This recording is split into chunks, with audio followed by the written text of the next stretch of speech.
શું વાવાઝોડું બનશે ન બને, ગુજરાતને શું ઇફેક્ટ? અત્યારે આપણે જોઈ રહ્યા છીએ કે છેલ્લા 3 દિવસની અંદર આપણે દક્ષિણ ગુજરાતની અંદર કર્ણાટકથી ગોવાથી લઈને મહારાષ્ટ્રનો જે આખો પટ્ટો છે ત્યાં આગળ આપણે એક સાયક્લોનિક સિસ્ટમ સક્રિય જોઈ રહ્યા છે. હવે આ સિસ્ટમ અત્યારે લો પ્રેશરમાં છે. હવે જો લો પ્રેશરમાંથી આપણે વેલ લો પ્રેશરની અંદર કન્વર્ટ થાય ને એના પછી ડિપ્રેશન, જો ડીપ ડિપ્રેશનમાં જાય તો ડેફિનેટલી આપણે સાયક્લોનિક સ્ટ્રક્ચર બની શકે એવી સંભાવના હાલના અત્યારના મોડલ પ્રમાણે અનુમાન હતું.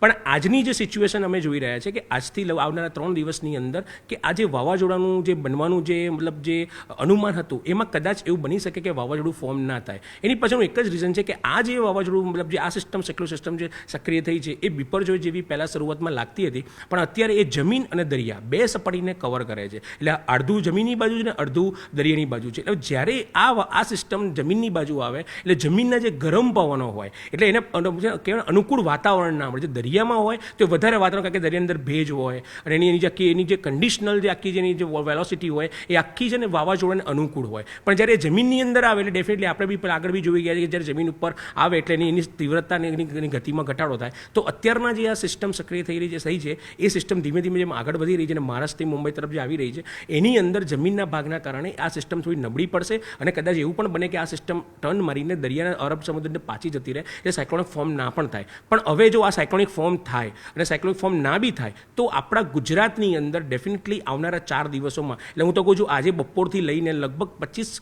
કે 26 મે સુધીની અંદર આપણને ગુજરાતના દક્ષિણ ગુજરાતના તમામ વિસ્તારો, સૌરાષ્ટ્રની અંદર આપણે વાત કરીએ તો આપણે શું કહેવાય ભાવનગર છે, બોટાદ છે, રાજકોટ છે, સૌરાષ્ટ્રના બીજા બધા જેટલા બી દરિયાકાંઠાના વિસ્તારો છે એ પછી દક્ષિણ ગુજરાતમાં છે, વાપી છે, વલસાડ છે, સુરત છે અને થોડા ઘણા વિસ્તારો હોય છે જે મધ્યપ્રદેશની બોર્ડરના છે, જેમાં આપણે પંચમહાલ, દાહોદ, છોટાઉદેપુર અને મધ્ય ગુજરાતમાં ખાસ કરીને અમદાવાદ, બરોડા, ખેડા, આણંદ આ બધા વિસ્તારોમાં ક્યાંક ને ક્યાંક ભારે વરસાદ પડી શકે છે.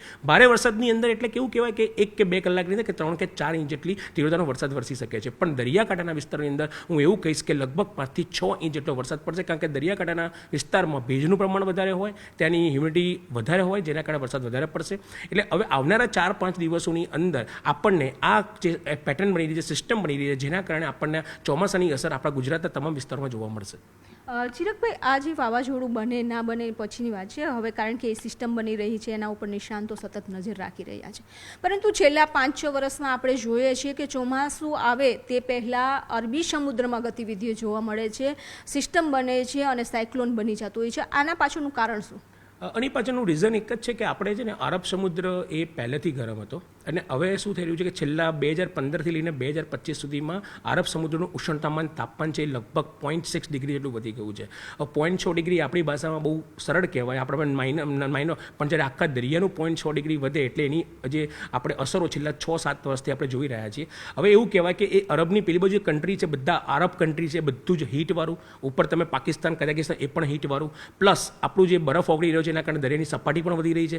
આ બધા પરિબળોના કારણે ગરમીના કારણે એ ટેમ્પરેચર, દરિયાનું ટેમ્પરેચર વધે એટલે અરબ સમુદ્રની અંદર સિસ્ટમ સક્રિય થઈ રહી. એટલે છેલ્લા આપણે 6-10 વર્ષથી જોઈ રહ્યા છીએ કે આપણે વાયુથી શરૂઆત કરીએ, વાયુ પછી નિસર્ગ આવ્યો, પછી ફેની આવ્યો, એના પછી આપણે તાઉતે જોયું, તાઉતે પછી બિપરજોય જોયું. આ બધા વાવાઝોડામાં અરબ સમુદ્રમાંથી ક્રિએટ થયેલા છે. એટલે અરબ સમુદ્રની અંદર ગતિવિધિ થવાનું કારણ એક જ છે કે ત્યાં દરિયાની સપાટીનું ઉષ્ણતામાન અને દર વર્ષે પ્રી મોન્સૂન એક્ટિવિટી ફોર્મ થઈ રહી છે. એક આ ક્લાઇમેટિક પેટર્નનો એક ભાગ છે કે due to the global warming કે આ બધી સિસ્ટમ આપણે જોઈ રહ્યા છે. એટલે આ વાવાઝોડામાં વધારો આપણે દર વર્ષે જોઈ રહ્યા છે. અને પણ આમાં એવું બની શકે છે કે વાવાઝોડાના કારણે બે ઓપ્શન છે કે વાવાઝોડું આવવાથી અમુક વખત ચોમાસું સારું પણ આવે છે અને અમુક વાર વાવાઝોડાના કારણે આપણને ખેતીમાં જેટલા બી ખેડૂતો છે એને બહુ મોટી માઠી અસર પણ ભોગવવી પડે છે.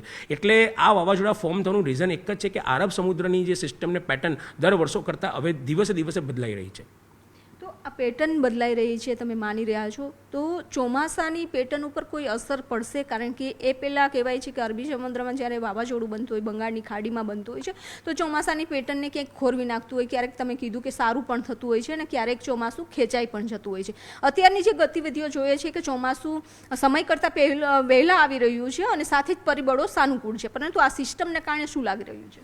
આ સિસ્ટમના કારણે જનરલી આ અરબ સમુદ્રની અંદરની સિસ્ટમ છે, પણ આપણું જે પ્રોપર નૈઋત્યનું ચોમાસું જે બંગાળની ખાડીમાંથી આવે છે એની અંદર કોઈ ડિસ્ટર્બન્સ નથી. એટલે બંગાળની ખાડીનું નૈઋત્યનું ચોમાસું જે પ્રોપર ફોર્મ થઈ રહ્યું છે એમાં ક્યાંય ડિસ્ટર્બન્સ નથી. એટલે અત્યારે આરબની સિસ્ટમ જે સક્રિય થઈ છે એના કારણે આપણે ચોમાસાની પેટર્નમાં હાલના સંજોગોમાં કોઈ જ તકલીફ નહીં થાય કે કોઈ જ પ્રોબ્લેમ નહીં થાય, કારણ કે આપણું જે આખું ભારત છે એ લાનીનામાં છે અત્યારે. જ્યારે આપણે છેલ્લા આગળના 7 વર્ષોમાં આપણે અલનીનોની અસરથી ગુજરી રહ્યા હતા. હવે લાનીના છે એ વરસાદી વાદળો જ કહેવાય. એટલે લાનની અંદર બંગાળની ખાડી ખૂબ જ સક્રિય રહેવાની. એ બંગાળની ખાડી જે નૈઋત્યનું ચોમાસું છે આપણા ગુજરાતમાં એકદમ સાઈડના પ્રસ્થાપિત થશે. હા, એવું બની શકે કે વિભુબેન કે આ જે આપણી જે અરબ સમુદ્રની જે સિસ્ટમ સક્રિય થઈ છે એના કારણે જે વરસાદો અત્યારે જે આવી રહ્યા છે, હમણાં પહેલાં આપણે શરૂઆતના મે મહિનામાં જે વેસ્ટર્ન ડિસ્ટર્બન્સના કારણે વરસાદો, એના કારણે જે ખેડૂતો છે જેને બચારે વાવણી માટે પાકની એક અમુક સંખ્યા કે અમુક દિવસો નક્કી કર્યા છે એમાં થોડી ઘણી વધઘટ થઈને નુકસાન થઈ શકે. પણ ચોમાસાની ઉપર હાલના સંજોગોમાં મારું એવું અનુમાન છે કે આ વર્ષનું ચોમાસામાં આપણને આની એટલી બધી ઇફેક્ટ નહીં થાય. અને હજુ બી હું કહું છું કે આ વર્ષે ચોમાસું સારું રહેશે અને લગભગ દરેક જિલ્લાની અંદર 100% વરસાદ જોવા મળશે,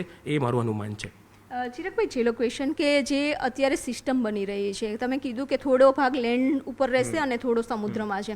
બિપરજોયમાં પણ આપણે જોયું કે બિપરજોયોના પણ તમે વર્ષોથી જે નિષ્ણાંતો છે એ નિષ્ણાંતોને પણ હંફાવી નાખ્યા હતા એવું કહી શકાય, કારણ કે એક તારણ ઉપર કંઈ આવી જ નહોતા શકતા કે વાવાઝોડું કઈ દિશામાં જશે. તો એવું લાગે છે કે આ સિસ્ટમ પણ એવી ઝીકઝાકથી ચાલશે?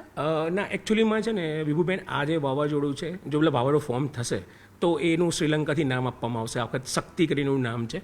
તો આ વાવાઝોડાની સ્થિતિ એ અમારા અનુમાન પ્રમાણે એવી છે કે આ વાવાઝોડું ઘણું સ્મૂથ ચાલી રહ્યું છે. એને શરૂઆતમાં બિપરજોય જેવી મુવમેન્ટ બતાવી કે અને એટલે જ બધા લોકોએ અનુમાન કર્યું, અમારા જેવા જેટલા બી હવામાન નિષ્ણાતો છે, આપણા IMD મોડલ છે, જેટલા આપણા હવામાન વૈજ્ઞાનિકો છે, બધા એક જ વસ્તુ કીધું કે આ વાવાઝોડું ફોર્મ થવાની સંભાવના છે અને 22-23થી એ શરૂઆત કરીને 27-28 આપણા ગુજરાતની અંદર ફોલ થાય એવી સંભવિત કરી હતી. પણ જ્યારે લેન્ડ ઉપર આવ્યું તો લેન્ડ ઉપરથી એની આખી મુવમેન્ટ ચેન્જ થઈ ગઈ અને જે વાવાઝોડાની એક કુદરતી પ્રાકૃતિક રચના હોય એ રચના પ્રમાણે વાવાઝોડું ફોર્મ થઈ રહ્યું છે. એટલે લગભગ આ પેટર્ન ફોર્મ થઈ રહી છે. એટલે આ સિસ્ટમ હજુ લો પ્રેશર સુધી પહોંચે અને લો પ્રેશર પર જો ડિપ્રેશનમાં આવે એટલે હજુ બી સંભાવના છે. હું એવું નથી કહેતો કે વાવાઝોડું ફોર્મ નહીં થાય. હજુ જો એટલે સંભાવના વાવાઝોડું બનવાની ઓછી છે પણ બની શકે છે એ જરૂરી છે. તો હવે જો એ લેન્ડમાંથી થોડું ઘણું જો દરિયાની સપાટીના વિસ્તારમાં આવે તો એને અનુકૂળ વાતાવરણ મળે, અનુકૂળ એને ભેજ મળે તો ડેફિનેટલી વાવાઝોડું ફોર્મ થાય. પણ એ છે ને પછી આપણા ગુજરાત છે કે મહારાષ્ટ્રના વિસ્તારોમાં અસર નહીં કરે અને એની જે પેટર્ન છે એ બિપરજોય કરતાં થોડી ઘણી હવે થોડી બદલાઈ રહી છે. એટલે આપણે વાત કરી કે બિપરજોય એની અંદર શું ડિફરન્સ છે, તો એ વસ્તુ કહી શકાય કે બિપરજોયને આપણે કોઈ જજ નહોતું કરી શકતું કે એની ઝિગઝેગ મુવમેન્ટ હતી. અને આટલા વર્ષોમાં અમે 21 વર્ષના અનુભવમાં એવું પહેલી વાર એવું વાવાઝોડું જોયું હતું કે જેને અમે જજ નતા કે મુવમેન્ટ અમે બતાવી નતા. પણ જ્યારે આ વાવાઝોડાની અંદર હવે એવું કહી શકાય છે કે હવે આ વાવાઝોડું ફોર્મ નહીં થાય, બહુ તો ડિપ્રેશનની અંદર ક્રિએટ થાય અને બહુ મોટી વરસાદી સિસ્ટમ બને, બહુ મોટી પ્રી-મોન્સૂન એક્ટિવિટી થાય અને મહારાષ્ટ્ર અને ગુજરાતના વિસ્તારોની અંદર ભારેથી અતિ ભારે વરસાદ થાય. એનાથી વધારે કંઈ થઈ શકે એમ નથી.